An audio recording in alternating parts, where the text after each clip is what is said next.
નમસ્કાર મિત્રો, જય શ્રી કૃષ્ણ. સ્વાગત છે ફરી એક વખત આપનું આપણી યુટ્યુબ ચેનલ ભક્તિ કીર્તન સંગ્રહમાં. મિત્રો, આજના આ વિડીયોમાં આપણે શ્રાવણ મહિનાની રાંધણ છઠની રાત્રે જે ચૂલો ઠારવાના હોય તેની વિધિ જાણવાના છીએ.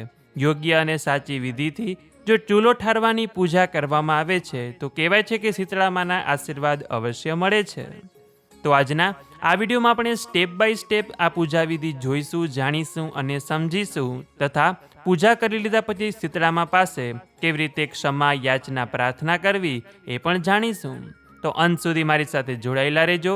વિડીયો પસંદ આવે તો કોમેન્ટ સેક્શનમાં એક વખત જય શીતળામાં અવશ્ય લખજો. તો આ રાંધણછઠ શ્રાવણ મહિનામાં 2 વખત આવે છે, એક સુદ પક્ષ અને એક વદ પક્ષમાં. તો સુદ પક્ષમાં રાંધણછઠ 18 ઓગસ્ટ 2026 ને મંગળવારે આવે છે કે જેમાં રાત્રે ચૂલો ઠારવાનો સમય છે 11:17 થી મોડી રાત્રે 2:05 સુધીનો. આ સમયગાળામાં આપ ચૂલો ઠારી શકો છો.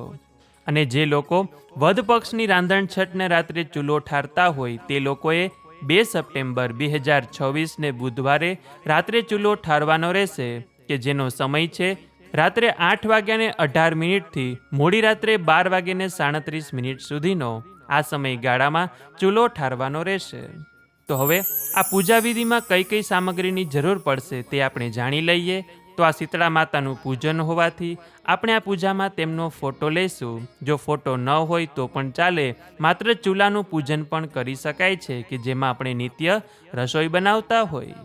એ સિવાય અબીલ, ગુલાલ, કંકુ, ચોખા, આરતી માટેનો દીવો, ફૂલ, આસોપાલવના પાન, જે આપણે કોઈ ફરસાણ બનાવ્યું હોય તો તે, નાગલા ચૂંદડી, કોઈ એક મિષ્ટાન અને ગંગાજળ અને એક શુદ્ધ જળ. આટલી વસ્તુની આપણને આ રાંધણછઠની પૂજામાં જરૂર પડશે. તો આવો હવે આપણે આ પૂજાની શરૂઆત કરીએ. તો સૌપ્રથમ આપણે જે ચૂલા ઉપર રાંધતા હોય તે ચૂલાને રાત્રે સરખી રીતે સાફ કરીને ચોખ્ખો કરીને એક આસોપાલવનું પાન ગંગાજળવાળું કરીને તે ચૂલા ઉપર છાંટવાનું કે જેથી કરીને આપણું પૂજા સ્થાન પવિત્ર થઈ જાય. એ પછી શીતળા માતાનો ફોટો હોય તો તેને કંકુ ચાંદલો કરવાનો, ચોખા ચોંટાડવાના અને તેમને ફૂલ ધરાવીને તેમનું પૂજન કરવાનું. અને એ પછી રૂમાંથી બનાવેલ માતાજીને નાગલા ચૂંદડી પહેરાવાના. એ પછી હવે આપણે એક આસોપાલવનું પાન લેશું. આસોપાલવ ન મળે તો આંબાનું પાન પણ લઈ શકાય કે જેના ઉપર કંકુ ચાંદલો કરવાનો, ચોખા ચોંટાડવાના અને આ રીતે આપણું જે ગેસનું બર્નર હોય તેમાં આસોપાલવનું પાન રાખી દેવાનું. અને એ પછી રૂમાંથી જે નાગલા બનાવ્યા હોય તેને ચૂલાની ફરતે આ રીતે રાખવાના. આપ એક ચૂલાનું પૂજન પણ કરી શકો છો અને બંને ચૂલાનું પૂજન પણ કરી શકો છો. અને એક બર્નર ઉપર જો આપણે થેપલું બનાવ્યું હોય, પરોઠા બનાવ્યા હોય, પૂરી બનાવી હોય તો આ રીતે માતાજી પાસે રાખવાનું અથવા કોઈ એક ગેસના બર્નર ઉપર રાખવાની. એ પછી ત્યાં આપણે હિન્દુ ધર્મના શુભ ચિહ્ન એટલે કે સ્વસ્તિકનું ચિહ્ન કરીશું. માતાજીનું ત્રિશૂલ પણ કરીશું અને એક ભીના કંકુથી કરવાનું અને આ રીતે માતાજીના ચાંદલા કરવાના. આટલું કરી લીધા પછી આપણે જે પણ કાંઈ ફરસાણ બનાવ્યું હોય, જે સાતમના આપણે ઠંડુ જમવાના હોય તે માતાજીને પ્રસાદ ધરાવવાનો. ફરસાણ હોય, મિષ્ટાન હોય કે પછી ભોજનની થાળી હોય, કોઈ ઠંડુ રાંધ્યું હોય તે આપ માતાજીને પ્રસાદમાં ધરાવી શકો છો. તો આટલું પૂજન વિધિ કરી લીધા પછી હવે આપણે શીતળા માતાની આરતી કરીશું. કેમ કે કોઈ પણ દેવી દેવતાની પૂજા કરતા હોય તો આરતી વગર તે પૂજા અધૂરી રહે છે. તો આ રીતે એક દિવેટથી આપણે માતાજીની આરતી કરીશું.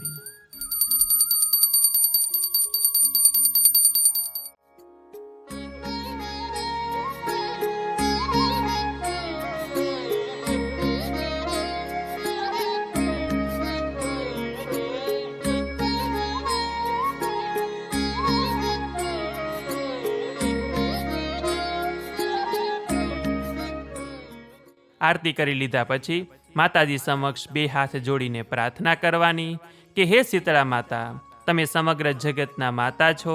તમારા શીતળ સ્વરૂપથી ભક્તોના દુઃખ, રોગ અને કષ્ટ દૂર કરો છો. હે શીતળામાં, જાણતા કે અજાણતા મારી પૂજા, વ્રત કે ઉપવાસમાં સેવામાં કોઈ ભૂલ થઈ હોય, કોઈ નિયમનું ઉલ્લંઘન થયું હોય અથવા મન, વચન કે કર્મથી કોઈ અપરાધ થયો હોય તો મને ક્ષમા કરજો. હું અજ્ઞાનવશ કરેલી ભૂલો બદલ તમારા ચરણોમાં ક્ષમા માગું છું. હે શીતળામાં, મારા સંતાનને તમારા ચરણોમાં અર્પણ કરું છું. હે માં, મારા બાળકોને દીર્ઘાયુષ્ય, સારું સ્વાસ્થ્ય, નિરોગી શરીર અને સુખી જીવન અર્પણ કરજો. તેને દરેક રોગ, દુઃખ, ભય, અકસ્માત અને સંકટથી બચાવજો. તેના માથા ઉપર હંમેશા તમારો આશીર્વાદનો હાથ રાખજો. તેનું બાળપણ આનંદથી પસાર થાય અને જીવનમાં તેને સારા સંસ્કાર, સદ્બુદ્ધિ અને સારા વિચારો પ્રાપ્ત થાય. તે જીવનમાં પ્રગતિ કરે, સત્યના માર્ગે ચાલે અને સૌનું માન સન્માન કરે તેવી શક્તિ આપજો. તો બોલીએ શીતળા માત કી જય. તો આ રીતે શીતળામા પાસે ક્ષમા યાચના પ્રાર્થના કરીને આ પૂજાને અહીંયા જ સંપન્ન કરવામાં આવે છે. શીતળા સાતમના દિવસે પણ માતાજીના પ્રસાદ ધરાવી શકો છો અને એ પછી આ પૂજાનું ઉત્થાપન વિધિ શીતળા સાતમના બીજા દિવસે સવારે શુભ મુહૂર્તમાં કરવામાં આવે છે. જે આપે પ્રસાદ ધરાવ્યો હોય તે થોડો પોતે લઈ બીજો ગાયને ખવડાવી દેવાનો. જે આસોપાલવના પાન હોય તેને આપ બગીચામાં રાખી શકો છો. નાગલા ચૂંદડી હોય તે આસપાસ મંદિરમાં પધરાવી શકો છો. જે જળ ભર્યું હોય તે પણ થોડું પ્રસાદીમાં લઈ તુલસી ક્યારામાં રેડી શકો છો. એટલે આ રીતે રાંધણ છઠની રાત્રે ચૂલો ઠારવાની એકદમ સરળ પૂજા વિધિ કરવામાં આવે છે. આશા છે કે આપ સૌ લોકોને સમજાઈ ગઈ હશે. જો આ પૂજા વિધિને લગતા કોઈ પ્રશ્ન હોય તો આપ અમને કોમેન્ટ સેક્શનમાં પૂછી શકો છો, અથવા તો અહીંયા જે વોટ્સએપ નંબર લખેલો છે તેમાં પણ મેસેજ કરીને પૂછી શકો છો. અને અમારી ચેનલમાં શીતળા સાતમની વાર્તાનો વિડીયો પણ મૂકેલો છે, તે પણ આપ અમારી સાથે આજના દિવસે સાંભળી શકો છો, કે જેના વગર શીતળા સાતમનું વ્રત અધૂરું છે. તો આ વિડીયોમાંથી નવું જાણવા શીખવા મળ્યું હોય તો વિડીયોને લાઇક કરી તમારા મિત્રોને મોકલી અમારી ચેનલમાં નવા હોય તો સબસ્ક્રાઈબ કરી દેજો, કે જેથી આવનાર અવનવા વિડીયો આપ સૌ લોકોને મળતા રહે. તો આ સાથે હવે મને રજા આપો. મળીશું ફરીથી એક નવા વિડીયોમાં. ત્યાં સુધી આપ સૌ લોકોને અમારી ચેનલના જય શ્રી કૃષ્ણ, જય માતાજી. મારી સાથે જોડાઈ રહેવા બદલ, મને સાંભળવા બદલ આપ સૌ લોકોનો ખૂબ ખૂબ આભાર.